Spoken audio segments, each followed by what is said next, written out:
Salam permulaan baru, salam sehat seutuhnya. Topik minggu ke-11 adalah tunduk kepada akuntabilitas. Saya selalu mengatakan, salam permulaan baru kembali mengingatkan sesuatu yang telah terjadi di tengah-tengah sekolah tunas bangsa, di mana orang tua semakin terlibat dalam pendidikan setiap anaknya dalam proses pembentukan karakter. Pendidikan karakter ini akan membangun keluarga yang sehat seutuhnya. Yesaya 43 ayat 19 mengingatkan, lihat aku hendak membuat sesuatu yang baru, yang sekarang sudah tumbuh, belumkah kamu mengetahuinya. Pastikan setiap orang tua mengetahui proses ini. Dan kenapa kita sebagai orang tua terlibat di dalam Mazmur 112 ayat 1 dan 2 mengatakan, berbahagialah orang yang takut akan Tuhan, yang suka kepada perintahnya, anak cucunya akan tangguh di bumi, akan perkasa di bumi. Alkitab berkatakan demikian. Bapak Ibu Saudara sekalian, hari ini kita akan belajar tentang tunduk kepada akuntabilitas supaya kita mendapatkan otoritas moral. 1 Petrus 3 ayat 15-16, saya bawa ngambil beberapa bagian dari kitab ini. Tetapi kuduskanlah Kristus di dalam hatimu sebagai Tuhan, dan siap sedialah pada segala waktu untuk memberi pertanggungjawaban kepada tiap-tiap orang yang meminta pertanggungjawaban dari kamu tentang pengharapan yang ada padamu. Tetapi haruslah dengan lemah lembut dan hormat, dengan hati nurani yang murni. Bapak, Ibu, Saudara sekalian, setiap kita akan dimintai pertanggungjawaban. Bukan dari Tuhan saja, tapi dari seseorang. Itu yang disebut dengan akuntabilitas. Mengapa kita sebagai suami tidak dihormati atau direspeki oleh istri kita atau anak-anak kita, tapi justru ditakuti? Beda, respek dan takut beda. Mengapa kita sebagai pribadi tidak dihormati oleh kolega kita, baik di gereja, di kantor, atau di masyarakat?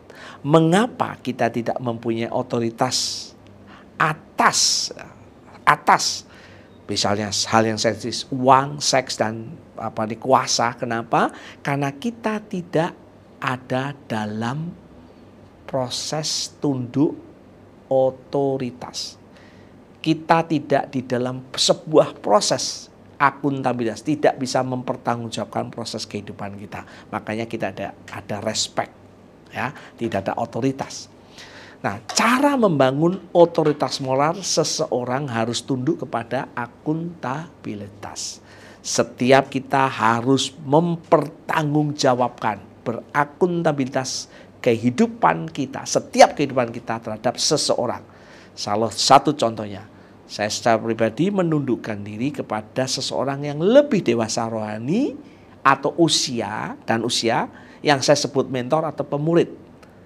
Karena itu tidak heran Tuhan Yesus memberikan perintah. Tuhan Yesus memberikan perintah kepada kita supaya kita memuridkan semua bangsa. Artinya kita dimuridkan oleh seseorang supaya bisa memuridkan.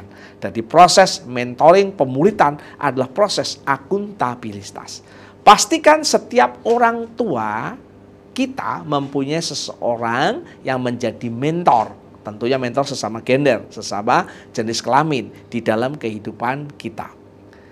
Seorang mentor dapat bertanya apapun tentang kehidupan saya dan saya harus menjawabnya pertanyaan itu.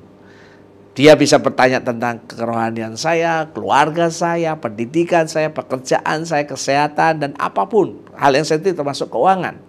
Di dalam kehidupan saya ada pribadi-pribadi yang menjadi mentor saya. Selain istri saya tentu yang dia bertanya. Paling tidak ada 3 orang yang saya siap menjawab. Dan ada di kelompok saya di mana kami sebagai teman yang saya harus menjawab. Kita tunduk kepada seseorang, otomatis kita akan mempunyai otoritas itu sendiri. Saya percaya ketika seseorang mau berakuntabilitas, tunduk kepada akuntabilitas, kita akan menjadi orang yang mempunyai otoritas. Tuhan Yesus memberkati.